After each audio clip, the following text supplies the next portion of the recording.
Para andar numa cidade de carro, de bicicleta ou mesmo a pé, a gente precisa conhecer os diversos símbolos que existem para nos orientar melhor nessas ruas tão movimentadas.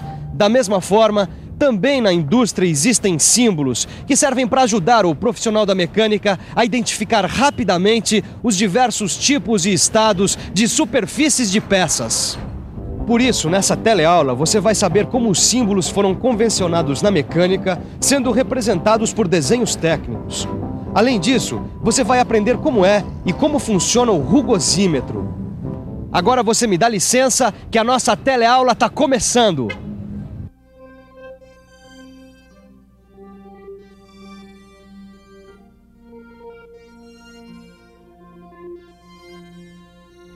Agora sim, para acabar esse desenho só falta colocar os símbolos indicativos de superfície da peça. Mas para isso a gente vai ter que consultar esse tipo específico de simbologia. A norma ABNT NBR 8404. Mas para você entender mais facilmente como funciona essa simbologia, o melhor é saber como funcionam os símbolos sem nenhuma indicação. Esse símbolo básico aqui só pode ser usado quando o seu significado for complementado por uma indicação. Este outro caracteriza uma superfície usinada, sem mais detalhes. E esse terceiro caracteriza uma superfície na qual a remoção de material não é permitida. Ele indica que a superfície deve permanecer no estado resultante de um processo de fabricação anterior. Poxa, Silva, pelo menos agora eu entendi a parte básica dessa simbologia. Também mais cedo ou mais tarde, eu vou ter que saber para que serve cada símbolo desse. Então está na hora de você saber como ficam os símbolos com a indicação da característica principal da rugosidade RA. Dá uma olhada aqui. Aqui a remoção do material pode ser facultativa, exigida ou não permitida. Mas seja qual for o caso, tá? Esse símbolo é característico de uma superfície com rugosidade 3,2 micrômetros. Então aqui quer dizer que, independente da remoção do material ser facultativa, exigida ou não permitida, o significado deste símbolo é uma superfície com rugosidade de valor máximo RA igual a 6,3 micrômetros e o mínimo igual a 1,6 micrômetros. Eu tô certo, Silva? É isso aí, garoto. Agora, além de indicarem a característica principal da rugosidade, os símbolos também podem trazer informações complementares muito importantes. Quer saber como? Então preste atenção e fique por dentro.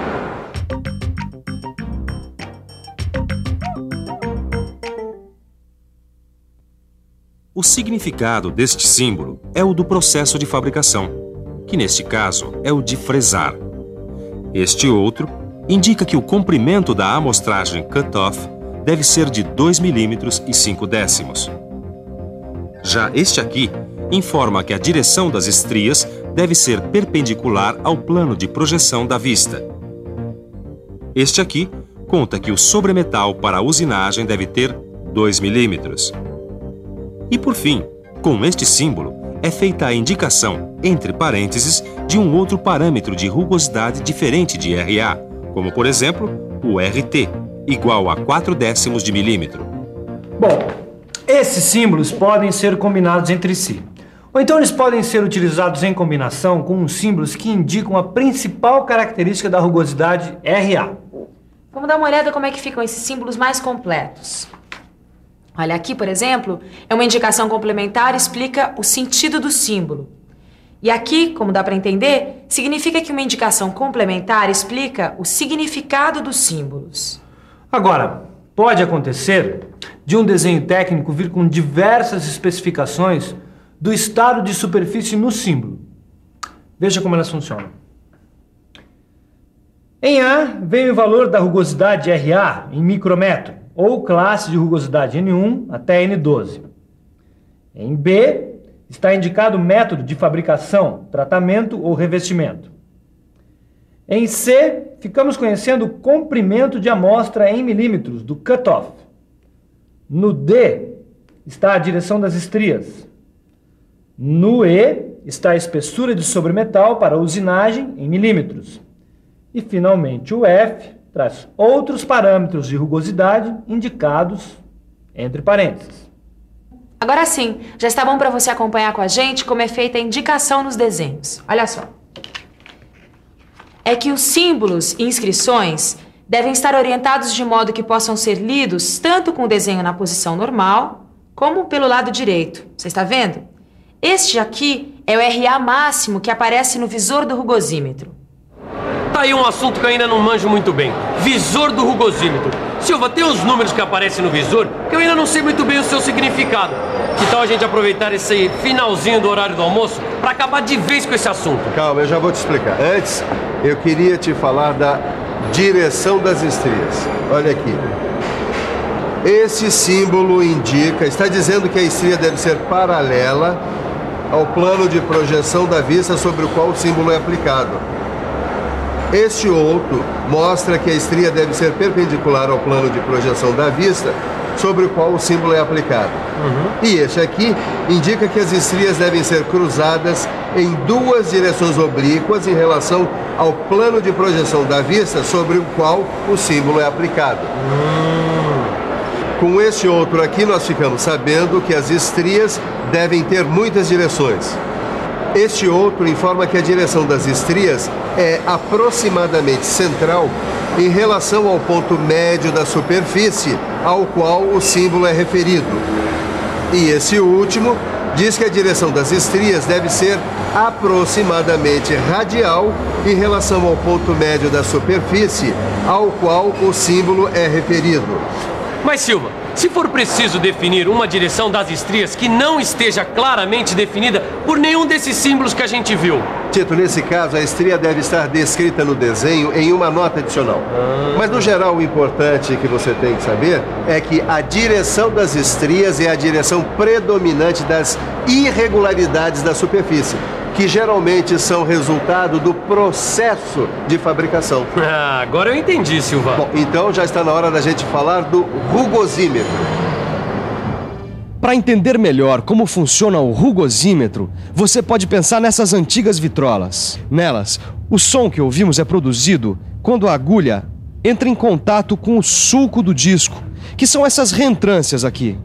Só que em vez de som, o rugosímetro produz uma medida ou uma imagem que representa a rugosidade da peça.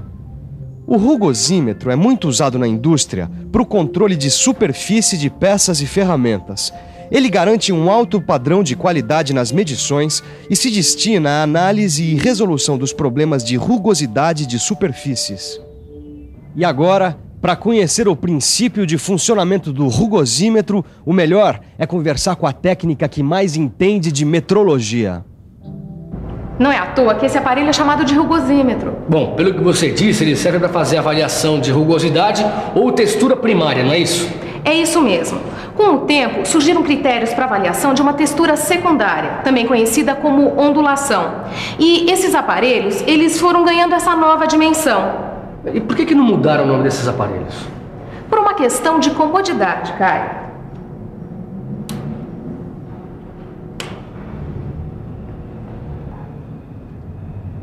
Assim, ficou o nome genérico de rugosímetro também para esses aparelhos que, além da rugosidade, medem a ondulação. Hoje em dia, todos os aparelhos em uso, tanto no laboratório como nas linhas de produção, eles são eletrônicos e são classificados em dois grandes grupos. Um grupo é desses aparelhos aqui que, além da leitura, ele faz o registro em papel do perfil efetivo da superfície.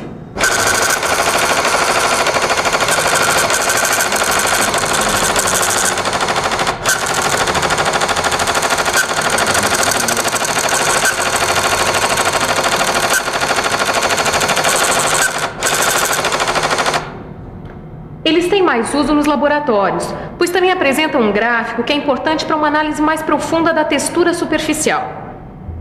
Mas, Silva, me diz uma coisa. Esse outro grupo de rugosímetros é igual a esses aparelhos que a gente utiliza aqui na linha de produção? É. A diferença em relação aos aparelhos usados lá no laboratório é que esses aqui só fazem a leitura dos parâmetros da rugosidade. E essa leitura tanto pode ser analógica quanto digital. Esse grupo de aparelhos é muito usado na linha de produção. Olha aqui, é como esse rugosímetro portátil digital. Agora você vai conhecer cada uma das partes que formam os aparelhos para avaliação da textura superficial. Você vai ver que a primeira delas se parece muito com uma agulha de vitrola. É o apalpador, também chamado de pick-up. Repare que ele desliza sobre a superfície que vai ser controlada, levando os sinais até a agulha exploradora das irregularidades. A unidade de acionamento é a parte que desloca o apalpador sobre a superfície numa velocidade constante e por uma distância desejável, mantendo-o sempre na mesma direção. O amplificador contém a parte eletrônica principal. Ele tem um indicador de leitura que recebe os sinais da agulha, amplia esses sinais e depois calcula em função do parâmetro escolhido. Registrador é um acessório do amplificador que em alguns casos é incorporado a ele próprio e fornece a reprodução em papel do corte efetivo da superfície. Agora eu já conheço os dois grupos de rugosímetros e sei como funcionam todas as partes do aparelho. Só falta agora colocar a mão na massa, Sofia. Ainda não, Caio. Você precisa conhecer os processos de determinação da rugosidade. Como tudo na mecânica, o processo de utilização do rugosímetro ele obedece a determinados critérios. Tá, e como é que é isso? Bom, o processo consiste no seguinte: basicamente, em percorrer a rugosidade com um apalpador de formato normalizado, acompanhado de uma guia ou patim, em relação ao qual ele se move verticalmente.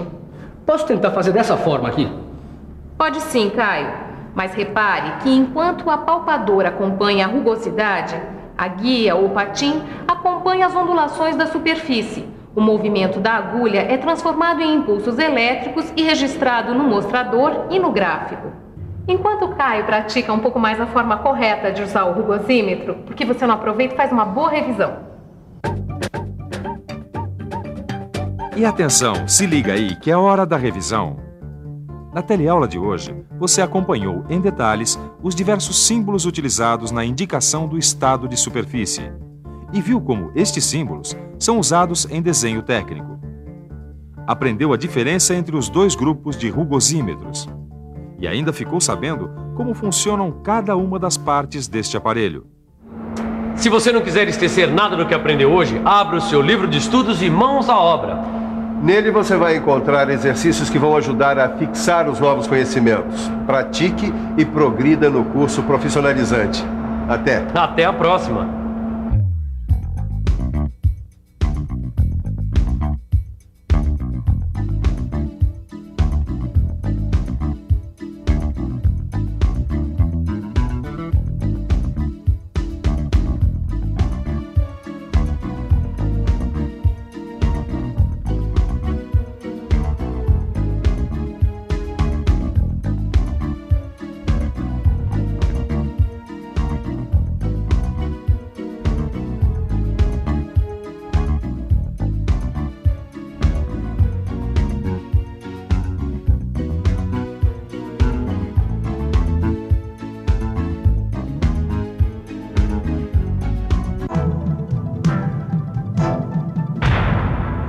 Telecurso 2000, um programa de educação do Sistema Fiesp e da Fundação Roberto Marinho.